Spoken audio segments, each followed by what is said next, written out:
તો લુણાવાડા નગરપાલિકામાં વિકાસ ગાંડો થયો તેવું નહીં, પણ વિકાસને ભૂત વળગ્યું હોય તેવું લાગી રહ્યું છે. તો લુણાવાડા નગરપાલિકાની વધુ એક ઘટના સામે આવી છે. તો લુણાવાડા નગરપાલિકા દ્વારા વોર્ડ નંબર 3ના કસ્બા મહોલ્લાના નુરાની મસ્જિદથી અકરમ મંજિલ સુધીનો આરસીસી રોડનું ટેન્ડરિંગ કર્યું. તેમાં અનેક કોન્ટ્રાક્ટરોએ પણ ટેન્ડરિંગ કર્યું, પણ ટેન્ડર એવા કોન્ટ્રાક્ટરનું પાસ થયું કે તમે સાંભળીને ચોંકી જશો. જે વ્યક્તિ હયાત નથી તેનું ટેન્ડર પાસ થયું છે. આ કોન્ટ્રાક્ટરનું નામ મરહૂમ હાજી અબ્દુલ મજીદ ભૂરા છે, જે સંતરામપુરના રહેવાસી છે. આ રોડના ટેન્ડરિંગ માટે કોન્ટ્રાક્ટરની આત્માએ ટેન્ડરિંગમાં ભાગ લીધો છે.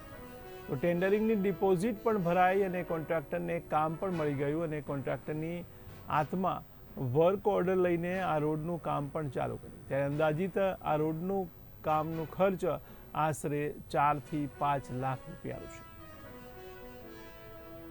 ત્યારે લુણાવાડા નગરપાલિકામાં ચોંકાવનારી ઘટના બની, જેમાં વ્યક્તિ હયાત નથી તેનું જ ટેન્ડર પાસ થયું છે. ત્યારે ડિપોઝિટ પણ ભરાઈ ગઈ છે અને કામ પણ મળી ગયું છે. તો લુણાવાડા નગરપાલિકામાં વિકાસ ગાંડો નહીં, પણ વિકાસને ભૂત વળગ્યું હોય તેવું લાગી રહ્યું છે. તો લુણાવાડા નગરપાલિકાની વધુ એક ઘટના સામે આવી છે. ત્યારે લુણાવાડા નગરપાલિકા દ્વારા વોર્ડ નંબર 3ના કસ્બા મહોલ્લાના નુરાની મસ્જિદથી અકરમ મંજિલ સુધીના આરસીસી રોડનું ટેન્ડરિંગ કર્યું હતું, જેમાં એવા કોન્ટ્રાક્ટરનું ટેન્ડર પાસ થયું છે જે વ્યક્તિ હયાત નથી.